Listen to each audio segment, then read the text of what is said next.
And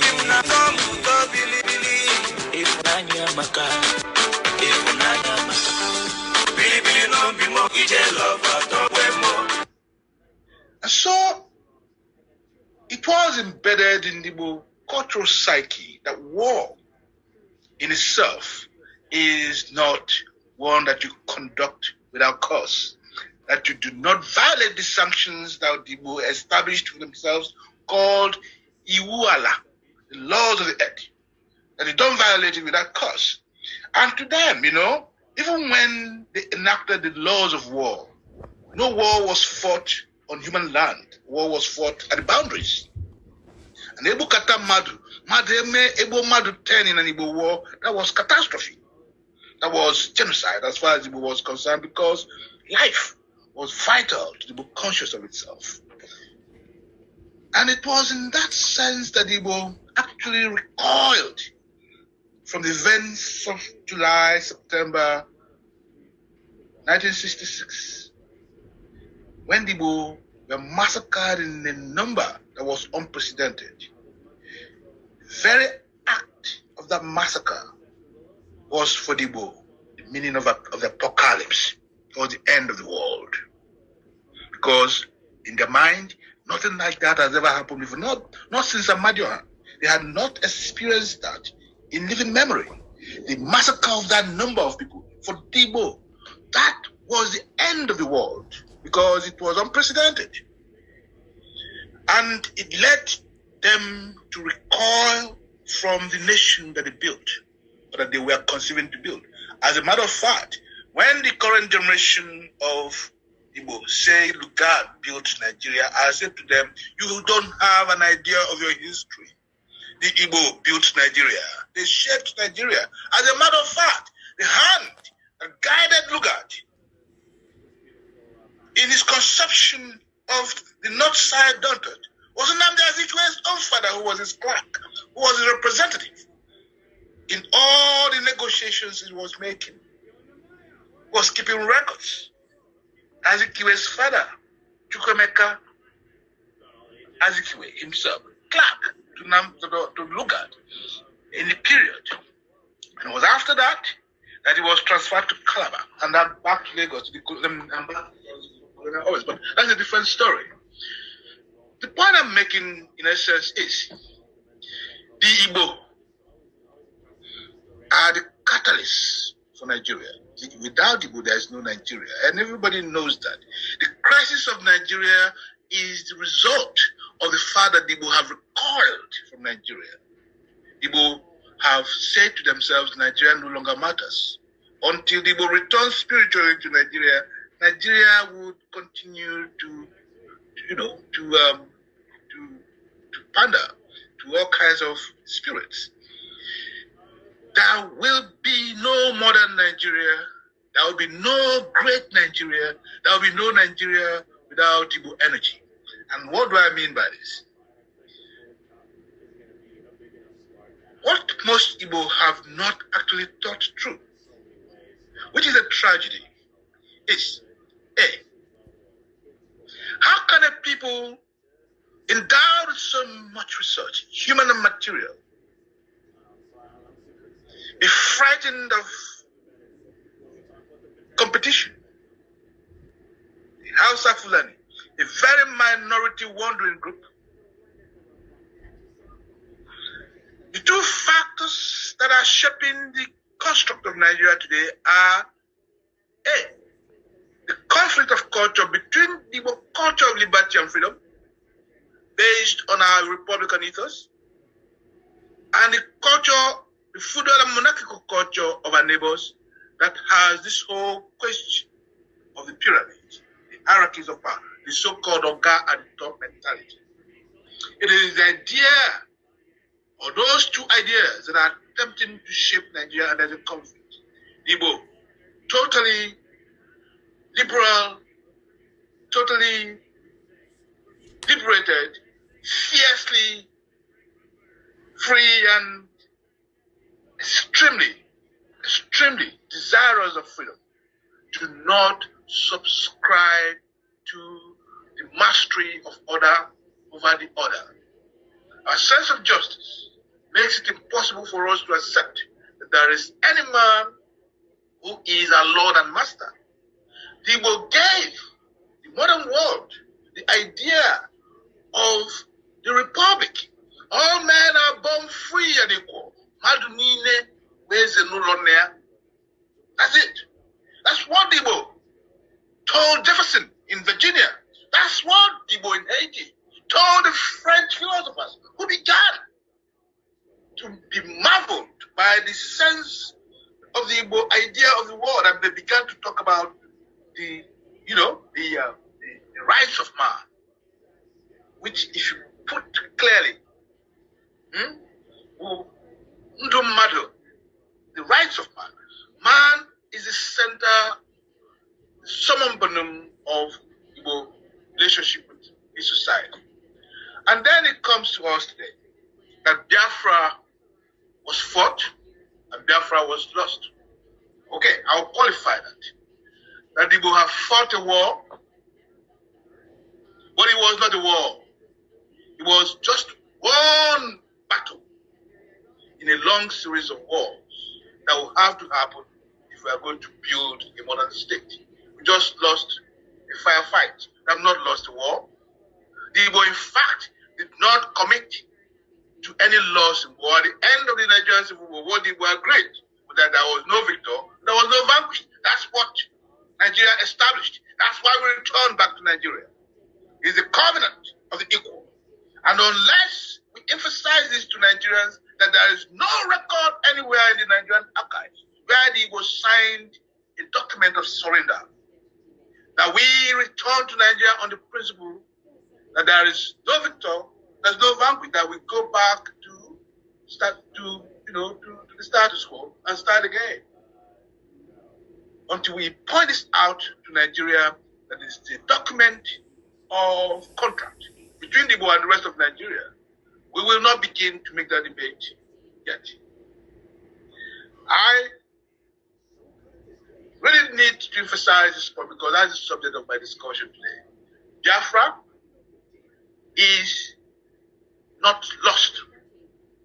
But the Biafra that we must begin to deal with today is what Ojukwu himself called the Biafra of the mind.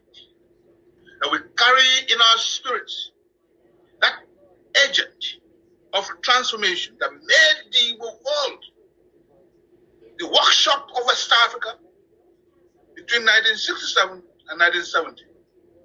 That made people, that startled people at the end of the war in 1970, whereas the rest of Nigeria was in a certain kind of dependent frenzy, Igbo land was rippling with activity, economic and productive activity. Igbo land gave Nigeria its first ever musical, modality. Look, the boys that emerged at the end of the Civil War, playing music in town halls and rebuilding Igbo confidence. The people like, you have Up to the Sweet Breeze, all the musical stars you all know, who came out of that war, reflects the possibility of the Igbo. And that's the point that I'm also trying to make. That unless we, the Igbo, begin to reevaluate the whole question of our relationship between history, the history of what we think of as our loss, and the history of our current situation, unless we begin to really complicate and understand it, we will continue to be like the Israelites in the wilderness. That's one.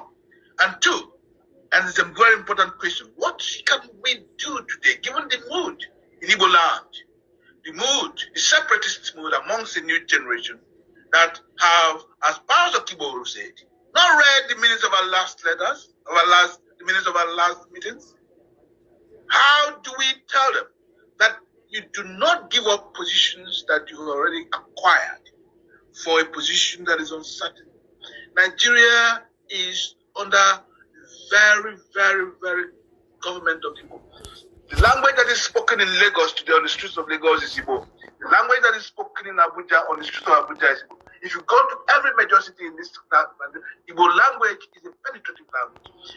Look, we run the commerce of that country. We are located in all the strategic places of that country, coast to coast, from the Sahel to the coast. Why do you want to shift that? That's the meaning of power. What we have to do, however, is to organize that power, to organize a structured mode of taking back our power in Nigeria. And we can't do this by plea. We can't do this by crying or by whining. We can't do this by having feet on the ground, by organizing ourselves. This is the fundamental point that I'm trying to raise today. That the crisis of the Igbo is a crisis of identity. One, most people have forgotten what it means to be Igbo. And if you forget who you are in crisis. You cannot mount to anything. You are ripe fruit waiting to fall. Two, that the greatest security problem in Igbo is not Boko Haram. It is an alienated Igbo, an alienated young generation. And I'll tell you this, the battle that we are facing is the battle between Ezulu and Ezidemili in Tunachibes out of God.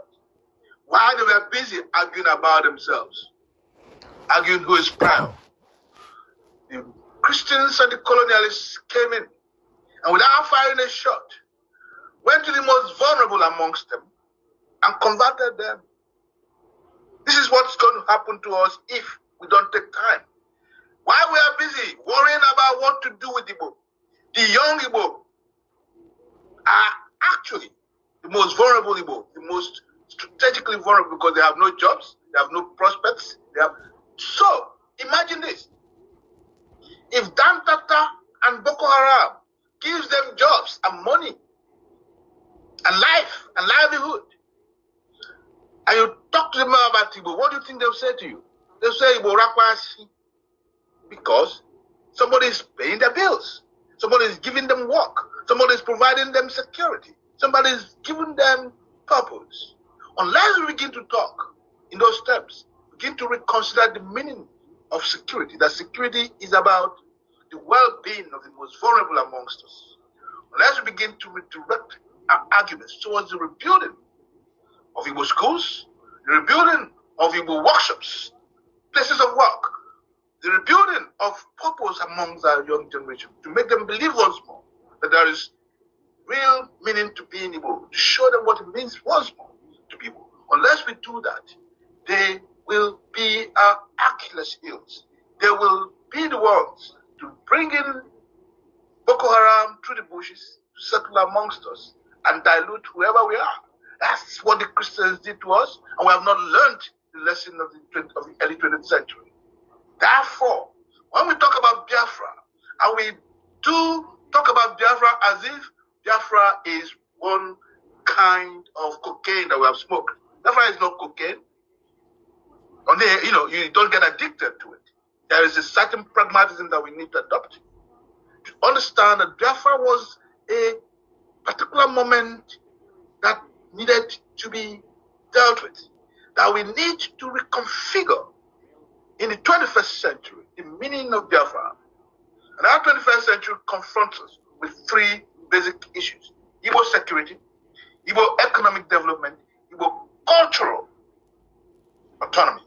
Because without this, without the restoration of Igbo cultural autonomy, Igbo security that is based on the human element, and an economic sense that talks about Igbo as the core, that we can build an Igbo, be in fact an oasis of prosperity from which contemporary West Africa can be shaped. Unless we begin to talk in those terms, we will be missing the boat.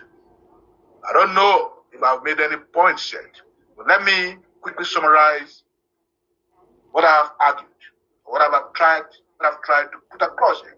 What is this? That Igbo were traumatized by history of a particular war, and that has to be expected. That since the era of Amadi, we had never witnessed the kind of catastrophe that was reflected in the massacre of Igbo. And the question is, why did it happen? Why did Igbo not defend themselves where they were? Why, when Igbo then chose to do Biafra and we lost the war, what did the old Igbo accept? The old Igbo accepted that we did not lose the war. The argument was that there was no victor. Igbo did not lose the war, and that's our contract with Nigeria. We must push that contract. But the only way we can push that contract is by organizing ourselves to say, if you do not, we will do this. Okay? And then the final issue that I raised today is that security is not about Oba or isolation. Security is about taking care of the most vulnerable amongst you. Because if you don't